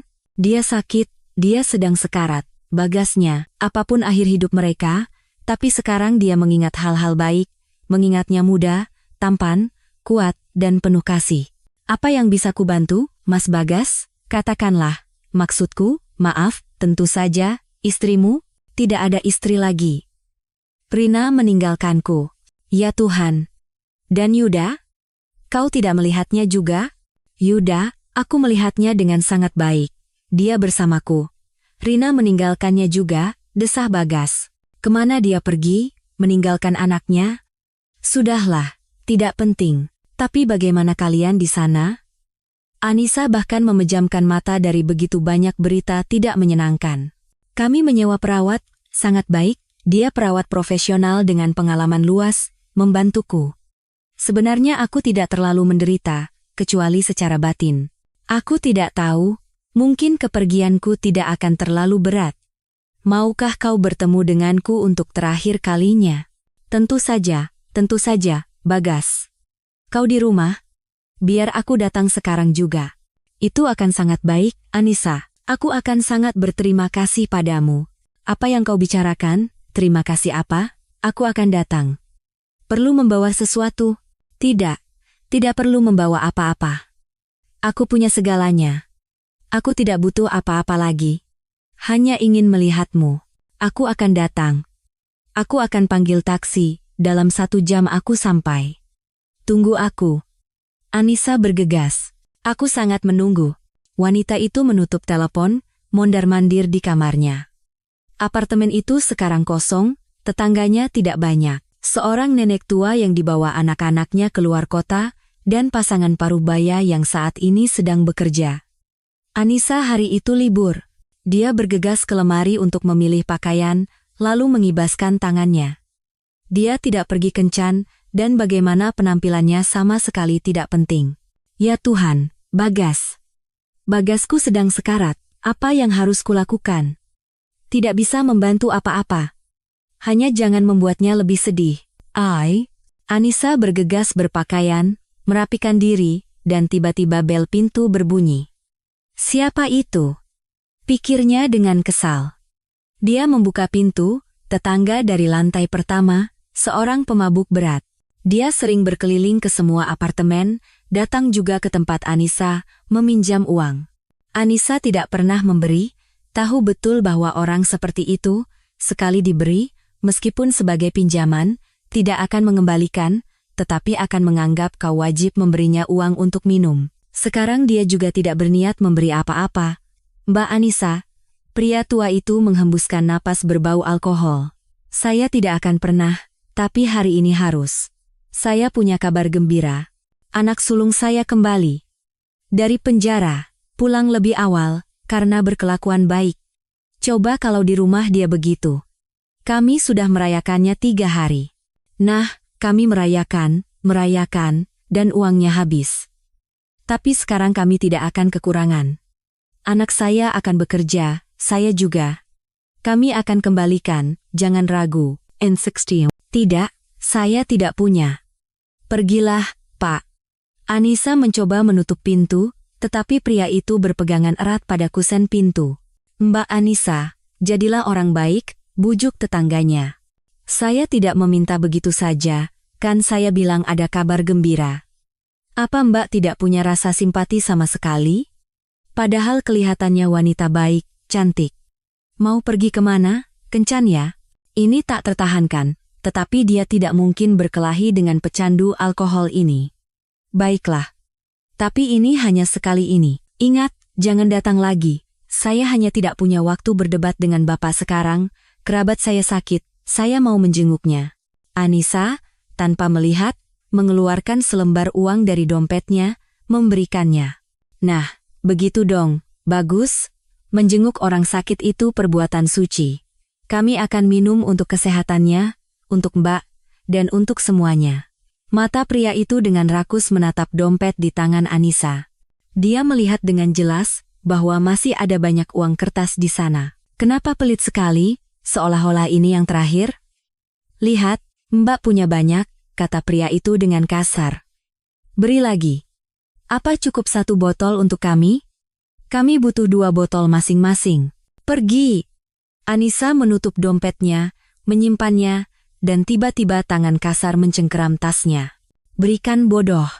Kan ku bilang akan ku kembalikan semuanya. Dosa kalau pelit untuk urusan seperti ini. Hentikan bajingan. Teriak Anissa, merebut tasnya dari tangannya. Tapi di mana dia bisa melawan pria yang masih kuat, yang sangat membutuhkan minuman? Dia tidak berniat melepaskan mangsa seperti itu, merenggut tas itu ke arahnya, mendorong Anissa, dan tidak memperhitungkan kekuatannya. Anissa jatuh, kepalanya membentur meja kecil. Ah, kau, kata si tetangga. Lihat, apa akibatnya keserakahan. Kenapa kau tergeletak di sana? Wah, pingsan. Ya sudahlah. Pria itu menyambar tas, mengeluarkan dompet darinya, menggoyangkan Anissa. Dia tidak bereaksi sama sekali. Mati atau bagaimana? Sudahlah, wanita itu ulet. Coba kalau tadi langsung kasih, pasti masih hidup sehat, gumam si tetangga, melarikan diri dengan hasil rampasannya. Anissa terbaring di lantai, darah menggenang di bawah kepalanya. Untungnya, tetangga datang dari kerja, melihat apa yang terjadi, dan memanggil ambulans. Anissa dibawa ke rumah sakit dengan gegar otak parah dan cedera serius. Bagas menunggu Anissa selama beberapa jam, tetapi dia tidak kunjung muncul. Dia mencoba menelepon kembali, tetapi mantan istrinya tidak mengangkat telepon. Yah, sudah jelas. Awalnya berjanji, lalu setelah dipikir-pikir, memutuskan tidak perlu menyiksa diri. Adil, apa yang bisa dikatakan? Setidaknya sudah bicara di telepon. Terima kasih untuk itu, pikirnya. Kondisi si sakit terus memburuk. Keesokan harinya, dia meminta perawat untuk menelepon Bima, memintanya datang. Dia sendiri tidak punya kekuatan bahkan untuk mengangkat gagang telepon. Dia sakit parah, parah sekali. Cepat datang, mungkin masih sempat. Sepertinya mau berpamitan atau memberi wasiat. Di sini juga ada Yuda, saya takut membuat anak itu takut. Wanita tua itu nyaris tidak bisa menahan air mata. Yuda tidak sepenuhnya mengerti apa yang terjadi dengan ayahnya, tetapi dia merasa sesuatu yang sangat buruk akan datang. Tante, kenapa menangis? Apa papa sakit lagi? Tanyanya pada perawat. Ya, nak, sakit. Tapi jangan khawatir, semua akan baik-baik saja. Dia tidak tahu bagaimana menenangkan anak itu, melihat bahwa kata-kata di sini tidak berdaya, apalagi ayahnya adalah satu-satunya kerabat bagi anak laki-laki itu. Bima datang, mendengarkan wasiat terakhir temannya. Untungnya, sebelum Bagas benar-benar terbaring sakit, mereka berhasil menyelesaikan urusan bisnis. Dan yang terpenting, Bagas telah mengurus perceraian dengan Rina dan mencabut hak asuh keibuannya, karena Rina tidak pernah muncul. Bima, kasihan Yuda. Dia tidak punya siapa-siapa. Aku tidak mau dia tumbuh di panti asuhan, bisik orang yang sedang sekarat itu. Jangan khawatir, Bagas. Aku tidak akan meninggalkan anak itu. Kami tidak punya anak sendiri, jadi kami akan membesarkannya. Diana tidak akan menolak, dia sendiri sering bicara tentang anak. Bima ragu apakah istrinya akan menerima anak orang lain dengan baik, tetapi dia yakin Diana tidak akan protes. Terima kasih kawan. Orang yang sekarat itu meremas tangan Bima dengan jari-jari dinginnya. Beberapa hari kemudian, Bagas meninggal. Di mana Rina berada, tidak ada yang tahu. Mereka mencoba memberitahu Anissa tentang pemakaman, tetapi teleponnya tetap tidak aktif. Tidak ada satupun dari mantan istrinya yang hadir di pemakaman. Bima menepati janjinya dan membawa Yuda ke rumahnya, menimbulkan ketidaksenangan yang sudah diduga dari Diana. Hebat sekali. Aku tidak mendaftar untuk membesarkan anak orang lain. Tidak ada yang mengharapkan itu darimu. Kau sendiri tahu kau bukan pendidik yang baik. Perlakukan saja Yuda dengan baik, jangan tunjukkan ketidaksenanganmu. Kau tidak mau punya anak sendiri, tidak perlu juga anak orang lain. Tapi aku butuh anak, mengerti? Terserah. Aku kan tidak menolak. Diana cemberut. Hanya saja Yuda punya ibu kandung, lalu apa urusan kita? Dia tidak punya ibu. Dia pergi, ya sudahlah. Hak asuhnya sudah dicabut, dan kita akhiri pembicaraan ini, oke? Diana terpaksa mengalah. Dia takut menentang suaminya. Seluruh kesejahteraannya bergantung padanya. Kesempatan untuk menghadiri berbagai acara, bepergian beberapa kali setahun. Jika bercerai, dia akan pergi tanpa apa-apa. Dan akhir-akhir ini terasa bahwa Bima tidak puas dengan kehidupan pernikahan mereka. Dia tidak mau punya anak sendiri, dan sekarang sudah tidak bisa lagi. Jadi, jika bercerai, dia tidak bisa berharap apa-apa. Kembali ke orang tua. Memikirkannya saja sudah menakutkan. Terpaksa dia menerima kehadiran anak kecil asing di rumah. Anissa dirawat di rumah sakit selama sebulan. Setelah sadar, dia langsung memikirkan Bagas. Tapi apa yang sebenarnya terjadi dengan Bagas, dia tidak bisa mengingat. Awalnya dia merasa mereka belum bercerai, tinggal bersama, suami menunggunya di suatu tempat. Dan dia tidak langsung ingat apa yang terjadi. Kepada polisi yang datang, dia hanya mengatakan tentang seorang pria menakutkan yang mendorongnya. Namun, keterlibatan tetangganya dalam hal ini segera diketahui. Dia sendiri tidak menyangkal.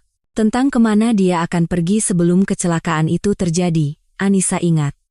Tetapi ternyata teleponnya juga hilang. Tetangganya mengaku mencuri telepon itu, tetapi memberikannya kepada putranya, dan putranya itu pergi entah kemana. Anissa tidak ingat nomor telepon siapapun, baik Bagas maupun Bima. Teman-temannya sering menjenguknya, tetapi mereka juga tidak bisa membantu. Tinggal berharap segera keluar dari rumah sakit. Bahkan jika tidak menemukan nomor telepon, dia bisa langsung datang ke rumah Bagas. Kasihan dia, apa yang dia pikirkan tentangku, bahwa aku takut, tidak mau melihatnya sakit? Dia tidak tahu bahwa mantan suaminya sudah dimakamkan. Dia mendesak dokter untuk mengizinkannya pulang, tetapi mereka mengatakan, ini kepala Anda, cederanya serius. Anda tidak mau menjadi cacat parah, kan? Tentu saja dia tidak mau, karena itu, dia dengan patuh mengikuti semua anjuran, berharap cedera itu tidak akan memiliki konsekuensi serius. Di rumah Bima saat itu, peristiwa lain sedang terjadi. Diana, meskipun setuju bahwa Yuda akan tinggal di rumah, tetap tidak menyerah pada harapan untuk menyingkirkan anak itu. Caranya hanya satu, menemukan Rina. Dicabut hak asuhnya atau tidak, tapi dia tetap ibu kandung. Hak asuh bisa dipulihkan. Dia wanita normal, tidak minum. Kabur waktu itu? Ya, sarafnya tidak kuat, suaminya sekarat, siapa yang bisa tahan? Mereka tidak menjadi teman dengan Rina, tetapi masih ada beberapa kontak dengan kenalan bersama. Dengan susah payah, Diana berhasil menghubungi si pelarian dan memberitahukan bahwa Bagas telah meninggal. Oh, ya, begitu cepat? Janda muda itu terkejut. Aku tidak tahu. Bagaimana dengan warisannya? Kalau kau mau dapat sesuatu, kau harus cepat. Tapi aku tidak tahu seberapa mungkin itu. Bagas sempat menceraikanmu. Tapi anak itu kan masih ada, dan tidak ada yang bisa mencabut haknya. Benar, kau dicabut hak asuhnya. Atas dasar apa? Di mana dia sekarang Yuda? Di tempat kalian? Aku akan datang menjemputnya. Dia terdaftar di apartemen itu, aku akan tinggal di sana bersamanya. Aku ibu kandungnya, hak asuhku dicabut secara tidak sah, aku bisa membuktikannya dalam sekejap. Apartemennya masih utuh, kan? Syukurlah Anissa tidak muncul menuntut. Dan terima kasih, Diana, sudah memberitahu, sekarang aku akan datang, dan coba saja ada yang berani bilang apa-apa. Rina memang tidak menunda-nunda, segera datang. Diana yang menyambutnya, Bima sedang bekerja. Kedua wanita itu bertemu seperti sahabat karib. Yuda, mendengar suara ibunya dari kamar, berlari keluar dan memeluknya. Mama datang. Papa sudah tidak ada. Kita akan pulang bersama, kan? Benar, sayangku. Benar, anakku. Mama tidak akan pernah meninggalkanmu lagi. Kamu kan sayang sama Mama? Rina berpura-pura. Mungkin kita tunggu Bima dulu? Dia kan yang bertanggung jawab atas anak ini. Persetan dengannya. Apa yang dia tanggung jawabkan? Aku ibunya, bukan dia. Kunci apartemennya tidak ada padaku. Kami punya. Diana mengeluarkan seikat kunci. Bagus sekali. Sampaikan pada Bimamu, aku dan Yuda sudah pulang. Dia tidak perlu khawatir lagi. Maksudku, nanti dia antar dokumennya. Aku kan masih harus mengurus pensiun janda, dan sisanya nanti kurus. Yuda, kenapa kamu diam saja? Kumpulkan barang-barangmu, kita pulang. Mau, kan? Mau. Nanti kita kembali ke sini. Om Bima baik, dia janji akan jadi pengganti Papa. Jangan mengada-ada, kita akan carikan kamu Papa yang lebih baik dari Bima manapun. Cepat kumpulkan barangmu. Diana, boleh pinjam tas besar? Kedua wanita itu mulai tergesa-gesa mengemasi barang, ingin selesai sebelum Bima pulang. Mereka tahu dia akan menentang Yuda dibawa pergi, meskipun oleh ibu kandungnya, mereka berhasil. Diana siap bernyanyi dan menari ketika pintu tertutup di belakang Rina dan Yuda. Akhirnya, mereka akan tinggal berdua lagi, tanpa anak pendiam, cengeng, dan tidak ramah itu. Dia kan sudah tulus mencoba menjalin hubungan dengannya, Yuda sayang, ini permen, ini mainan. Tapi dia tetap saja cemberut. Benar kata Rina, tidak perlu mendengarkan Bima. Oh, anak itu akan mengalami tragedi seperti itu. Guru besar sekali. Tragedi apa yang bisa dialami anak-anak usia 5 tahun? Hidup serba ada, Tidak ada yang menyakiti, makan enak. Apa tragedinya? Apa yang dia mengerti, ayah meninggal atau tidak? Dengan gembira, Diana membuka sebotol anggur untuk merayakan kebebasan dan untuk memberanikan diri dalam percakapan dengan Bima, yang tentu saja akan menunjukkan ketidaksenangan ketika mengetahui apa yang terjadi. Bima tentu saja tidak senang dengan tindakan istrinya, atau lebih tepatnya, sangat marah. Bagaimana bisa kau memberikan anak itu, Diana? Kita bertanggung jawab padanya. Bagaimana aku bisa tidak memberikannya? Balas Diana, yang sudah berani. Lagi pula, aku memberikannya kepada siapa? Kepada orang Gipsy? Rina itu ibu kandungnya, dia punya hak. Kau seharusnya lihat bagaimana anak itu berlari memeluknya. Apa aku harus memisahkannya dengan paksa? Dia sudah memandangku seperti serigala. Dan kau mudah saja bilang bertanggung jawab saat kau tidak di rumah seharian, sementara aku di sini harus mengurusnya. Oh, kau sudah kelelahan mengurusnya. Dan memang benar, tidak seharusnya anak itu berada di dekatmu, atau kau yang di dekatnya. Mabuk di siang bolong. Sebenarnya kau ini manusia apa? Wanita macam apa? Dulu kau gadis normal, sekarang jadi wanita jahat yang tidak berguna. Bima menatap istrinya dengan jijik. Bima, kau kenapa? Gumam Diana ketakutan, tiba-tiba menyadari bahwa dia telah melangkah terlalu jauh dalam tindakan dan kata-katanya. Kalau kau mau, kita pergi bersama dan ambil Yuda kembali. Aku juga merindukannya. Rina kan pergi ke apartemen mereka, makanya aku berikan kuncinya agar dia tidak pergi entah kemana. Ayo kita pergi, Bima. Kau ini benar-benar perempuan licik dan kurang ajar, jawab Bima dengan jijik. Aku tidak akan pergi kemana-mana denganmu, aku bahkan tidak mau melihatmu, and from my. Bima. Rengek Diana memelas, bergerak ke arah suaminya, tetapi dia masuk ke kamar yang dijadikan ruang kerjanya dan membanting pintu, tidak peduli pada istrinya yang menangis di koridor. Dia menelepon Rina. Rina, kau di rumah? Yuda bersamamu? Tanyanya dengan nada tegas. Ya, kami di rumah. Yuda bersamaku. Dan dengan ayah barunya, tapi itu sama sekali bukan urusanmu. Jangan ikut campur dalam hidup kami, jawab wanita itu dengan kurang ajar. Ingat satu hal, kau yang tidak boleh ada dalam hidup kami. Kau sekarang bukan siapa-siapa bagi anak itu. Di apartemen ini kau tidak punya hak untuk tinggal, apalagi ayah baru itu. Katakan padanya, jika kalian tidak mau masalah serius, besok pagi bersihkan tempat itu. Dan aku akan datang menjemput Yuda. Kita lihat saja siapa di antara kita yang akan punya masalah. Teriak Rina, tetapi Bima tidak melanjutkan perdebatan, menutup telepon. Semoga sampai besok tidak terjadi apa-apa dengan Yuda, pagi-pagi aku akan ke sana dengan semua dokumen. Dan jika perlu, dengan polisi. Awalnya, berharap bisa menyelesaikan masalah dengan damai, dia pergi sendirian keesokan paginya. Dan di depan rumah Bagas, dia bertemu dengan Anissa. Dia keluar dari gedung sambil menangis terseduh-seduh. Anissa, seru Bima, terkejut. Bagaimana kau di sini? Kemana saja kau menghilang? Kenapa kami tidak bisa menemukanmu? Bima. Jadi benar Bagas sudah tidak ada? Tanya Anissa sambil terisak. Ya, dia baru kemarin keluar dari rumah sakit, setelah menjalani semua pemeriksaan yang diperlukan dan diberi rekomendasi yang jika diikuti akan menghindari konsekuensi dari cedera yang cukup serius. Salah satu syaratnya adalah menghindari stres. Lucu bagaimana orang mengikuti nasihat ini. Anissa dari rumah sakit langsung pulang ke apartemen sewaannya. Tetangga mengunjunginya, mengatakan bahwa kamarnya tetap disimpan untuknya, tidak perlu khawatir. Memang, kamar itu masih terkunci. Anissa menguncinya hari itu saat akan pergi ke tempat Bagas.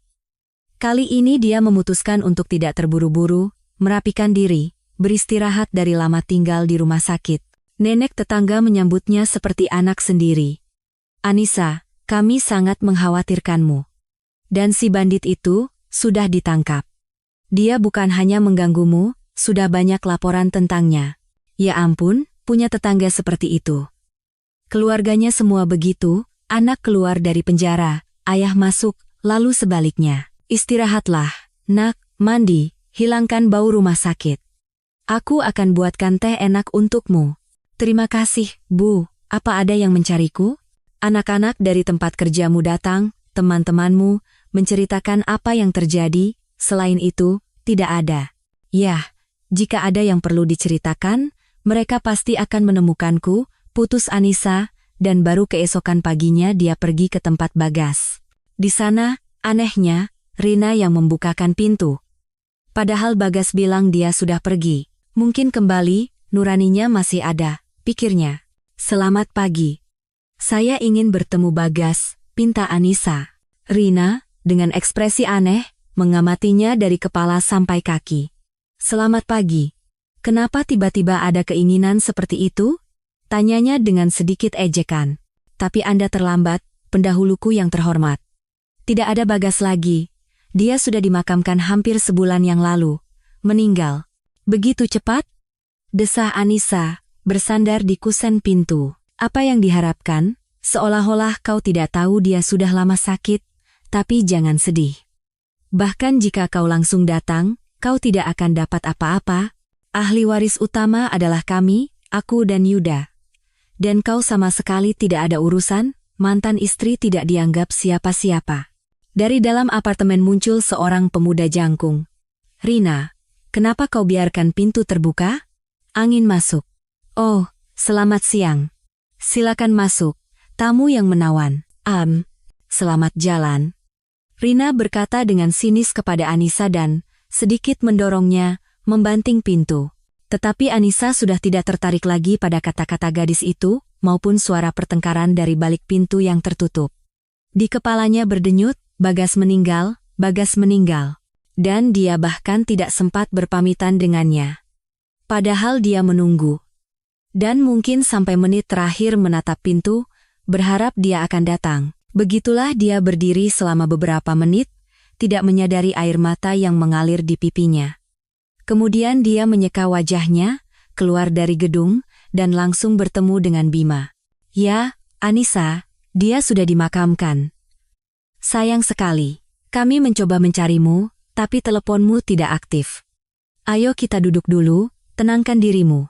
Nanti kita ke makam, sebentar lagi 40 harinya. Kau sudah di dalam apartemen? Tanya Bima. Tidak, maksudku, aku membunyikan bel. Rina yang membuka, memberitahu, dan itu saja. Kau melihat anak itu, Yuda? Pria itu khawatir. Tidak. Ada pria lain di sana, orang asing. Suami barunya atau siapa? Rina itu, aku, kau tahu, memutuskan untuk mengambil Yuda. Sementara ini di bawah perwalianku, nanti kuurus adopsinya. Setelah pemakaman, dia tinggal bersama kami. Aku tidak tahu bagaimana Rina ini tahu, tapi kemarin dia muncul saat aku tidak di rumah dan mengambilnya. Dan Diana, begitu saja memberikannya. Aku bahkan tidak akan terkejut jika Diana yang memberitahunya. Dia tidak butuh anak, sepertinya aku akan menceraikannya. Karena Yuda, aku akan tetap mengambilnya. Buat apa anak itu hidup tanpa cinta? Jangan langsung bercerai, jangan lari. Maaf, aku punya pandangan khusus tentang perceraian, karena alasan yang bisa dimengerti. Padahal Bagas ingin bertemu denganku, dia menelepon. Dia menceritakan kepada Bima dalam keadaan apa dia mengalami cedera. Sialan. Bagas pasti mengira aku hanya berubah pikiran, dan sekarang dia tidak akan tahu apa-apa. Siapa tahu, mungkin dia sekarang melihat dan tahu segalanya. Aku harus mengambil putranya. Aku sudah janji tidak akan meninggalkannya. Apalagi pada Rina dengan pacarnya itu. Mau ikut denganku? Anissa melihat bahwa Bima entah kenapa membutuhkannya untuk ikut, dan dia sendiri juga tidak acuh pada nasib anak yang jelas-jelas diambil oleh ibu kandungnya karena motif serakah, apalagi tinggal dengan pria aneh. Mereka naik lagi, membunyikan bel di apartemen. Ada apa lagi ini? Apa kami tidak akan diberi ketenangan hari ini? Teriak Rina sebelum sempat membuka pintu. Melihat Anissa dengan Bima, dia mulai berteriak dengan nada yang lebih tinggi. Apa, datang dengan bala bantuan? Tidak akan membantumu. Bima. Siapa lagi yang datang ke sini? And for. Hentikan, Rina. Berikan Yuda padaku, kunci, dan pergilah dari sini, kata Bima dengan tegas. Jangan sampai melibatkan polisi. Apalagi maumu? Pintar sekali. Wanita itu mulai, tetapi Bima menghentikannya. Cukup sudah. Jangan sampai urusannya ke polisi. Kau tidak punya hak atas apartemen maupun anak ini. Yuda, kau di sana? Teriaknya. Lepaskan, bodoh. Terdengar teriakan anak laki-laki dari kamar. Kemudian Yuda sendiri berlari keluar, menerjang Bima. Om Bima, bawa aku pergi, aku tidak mau tinggal dengan Kiril ini. Kiril, ku bilang pegang anak sialan itu. Yuda, kesini. Kau tidak mau tinggal dengan mama? Teriak Rina pada anaknya. Dengan mama mau, tapi dengan dia tidak. Dia bilang aku hanya menambah mulut dan harus diserahkan ke panti. Anak kecil itu menangis. Kiril sendiri muncul dari kamar. Pemuda berusia sekitar 20-an itu hampir tidak memperhatikan para tamu dan langsung menyerang Rina. Ini bagaimana maksudnya? Kau bilang apartemen ini milikmu, tapi dari pagi sudah ada orang datang silih berganti dan mengancam dengan polisi. Aku tidak butuh itu. Milikku, milikku. Wanita itu menghentakkan kakinya. Cukup, Rina. Hentikan. Bima memotongnya. Kau tahu betul kau tidak punya hubungan apapun dengan apartemen ini lagi, begitu juga dengan anak ini. Kau harus memikat kekasih muda dengan kelebihan lain, selagi kau belum kehilangannya. Berkumpul dan kau, anak muda, juga. Mari kita selesaikan tanpa polisi, tidak ada waktu untuk itu dan jangan menakut-nakuti anak lagi. Benar kata pria itu, kau, Rina, sia-sia saja membual tentang apartemen dan uang, ternyata semua bohong. Pria itu, aku pergi dengan tenang, aku tidak mau berkelahi untuk apartemen orang lain. Kiril, kemana? Aku tidak akan pergi, anakku terdaftar di sini, aku harus tinggal bersamanya. Rina mencoba menuntut hak, menyadari bahwa dia akan kehilangan segalanya, tetapi Bima secara definitif mengakhiri penampilannya. Melihat bahwa kekasihnya benar-benar akan pergi, Rina mencengkeramnya dan memohon untuk menunggu sampai dia selesai berkemas. Sambil melontarkan kutukan kepada Bima, Anissa, dan juga anak itu, dia dengan cepat berkemas dan berlari mengejar pemuda itu, bahkan mengabaikan kata mama yang lirih diucapkan Yuda, yang duduk di pangkuan Om Bima. Ketika pintu tertutup, dia menangis memilukan. Aku tidak akan punya mama lagi, isaknya. Jangan menangis, nak, kata Anissa dengan lembut dan mengambilnya dari tangan Bima. Lebih baik katakan, kau sudah makan hari ini? Belum. Mereka bilang nanti. Anissa meringis kesakitan mendengar suara sedih makhluk kecil ini. Kemarin makan roti.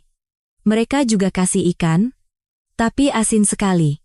Hari ini tidak ada apa-apa. Ya sudahlah. Ayo kita kembali ke tempatku. Kuncinya kan dia tinggal. Ini dia. Sudahlah, tetap harus ganti kunci. Untuk jaga-jaga, ayo ke tempatku sekarang. Anissa, kau juga, berkemaslah. Atau mau tinggal di sini? Anissa berdiri di ambang pintu kamar tempat Bagasnya menghabiskan hari-hari terakhirnya. Tidak. Aku tidak akan tinggal di sini. Katanya, kembali menyeka air mata. Lagi pula aku tidak punya hak. Aku akan pulang ke tempatku, aku menyewa kamar. Kenapa tidak ikut dengan kami? Bima menyemangatinya. Untuk apa? Di sana ada Diana. Dan dia, kau tahu, punya pandangan khusus padaku. Anissa mengibaskan tangannya. Oh, tentang itu, tentang Diana, kau tidak perlu terlalu memikirkannya. Lupakan Diana. Sepertinya ini serius, Bima mengerutkan kening. Apa Tante Diana juga tidak akan ada? Yuda menebak. Bagus. Aku juga tidak terlalu suka padanya. Kenapa ya? Kalau omnya baik, tantenya jahat, dan kalau mamanya baik, dia punya Kiril yang jahat? Tante, apa tante juga punya suami yang jahat? Anissa tersenyum. Berkemaslah, dasar cerewet, aku tidak punya suami lagi, mungkin aku yang jahat. End quote. Tidak, tante kelihatannya baik. Nah, aku sudah siap. Nanti kalau mama datang, dia akan tahu di mana. Tentu saja, Bima mengelus kepalanya. Dia kan pernah ke tempatku. Kalau dia datang tanpa Kiril, aku mau ikut dengannya, janji Yuda dengan sedih. Tante Anissa mau ikut dengan kami? Tidak, sayang, tidak ikut. Tapi kita akan bertemu lagi, jangan sedih. Di sana Tante Diana menunggumu, dia tidak jahat sama sekali, kau akan lihat. Dan kau, Bima. Telepon aku обязательно saat kalian ke makam. Aku sangat ingin setidaknya mengunjungi makam Bagas, bisiknya pelan kepada Bima. Dia berjanji akan menelepon dan menjemputnya. Naiklah ke mobil, aku akan mengantarmu pulang, katanya. Anissa setuju, karena naik angkutan umum akan terlalu lama, dan dia merasa sangat lelah oleh peristiwa pagi itu. Dalam perjalanan pulang, dia terkejut bahwa kesedihan yang menusuk dari berita kematian Bagas telah berganti menjadi kesedihan yang ringan. Mungkin untuk itu dia harus berterima kasih pada Yuda, yang sedang bermain dengan mainan, berbicara sebentar dengannya, sebentar dengan orang dewasa lainnya. Padahal dia bisa saja menjadi anakku, pikirnya dengan setengah tersenyum. Bima juga termenung, tetapi tidak sedih, melainkan lebih seperti sedang memikirkan sesuatu. Dia memikirkan pertemuan yang akan datang dengan Diana dan perpisahan dengan Anissa. Ya, dulu dia dan Bagas sama-sama jatuh cinta pada gadis ini, tetapi dia lebih memilih Bagas. Dan di dalam jiwa Bima tetap ada penyesalan atas cinta yang tidak kesampaian. Ya, dia punya wanita lain, punya istri, tetapi perasaan sekuat yang dia rasakan untuk Anissa tidak pernah terulang. Dan sekarang dia berpikir bahwa kematian Bagas mungkin akan mengubah banyak hal dalam hidup mereka. Tetapi mereka berpisah di depan rumah Anissa sebagai teman, berjanji satu sama lain dan kepada Yuda bahwa mereka akan bertemu lagi. Diana menyambut suami dan anak laki-laki itu dengan kegembiraan palsu, mencoba menebus kata-kata kasar yang dia ucapkan sebelumnya. Dia bergegas memeluk Yuda, mengatakan betapa senangnya dia, betapa dia merindukannya. Anak laki-laki itu tersenyum sopan, tetapi menghindar. Kau beri dia makan dulu, baru peluk, kata Bima dengan tidak senang. Diana membawa anak itu ke dapur, sambil bertanya apa yang terjadi dengan ibunya, kemana dia pergi, dan mengapa. Yuda perlahan-lahan menjadi lebih hidup, menceritakan tentang hidupnya dengan ibunya dan bagaimana Om Bima mengusir Kiril yang menyebalkan itu. Tapi tiba-tiba dia menyebutkan bahwa Tante Anissa juga bersama mereka. Diana langsung marah, berlari ke suaminya untuk meminta penjelasan. Jadi untuk itu kau ke sana, bertemu dengan Anissa? Kau pikir aku tidak memperhatikan bahwa kalian sudah lama main mata? Kau sudah gila, main mata apa? Dia datang bertanya tentang Bagas, dia di rumah sakit, tidak tahu tentang kematiannya. Dan begitu lihai dia datang tepat saat bertemu denganmu? Ceritakan itu pada orang lain. Kenapa kau tidak berikan anak itu padanya? Malah membawanya lagi ke leherku. Kurasa pelukan dan ciuman sudah selesai, mulai lagi membawa ke leherku. Jika kau tidak suka, kau bisa pergi kemana saja, sekarang juga. Begitu, ya? Padahal aku benar-benar bisa bosan dan pergi, kau tidak takut? Duduklah, Diana, desah Bima lelah. Prospek seperti itu sama sekali tidak menakutkanku. Aku sudah lama bosan dengan sikap konsumtifmu terhadap pernikahan kita, terhadapku, aku ingin kau pergi, meskipun aku tahu itu hampir tidak mungkin. Diana kembali ketakutan. Perasaan untuk Bima sudah tidak ada lagi, tetapi ketergantungan material mengikatnya jauh lebih kuat daripada ikatan batin. Dia kembali menangis, bersumpah akan menjadi ibu yang ideal untuk Yuda, istri terbaik untuk Bima, dan semuanya tetap seperti semula, tapi tidak untuk waktu yang lama. Diana tidak bisa lama-lama berperan sebagai ibu yang baik. Dia bisa saja meninggalkan anak itu di rumah sendirian, tidak menyiapkan makan siang, hanya meninggalkan pesan, duduk diam, dan jangan bilang apa-apa pada Bima.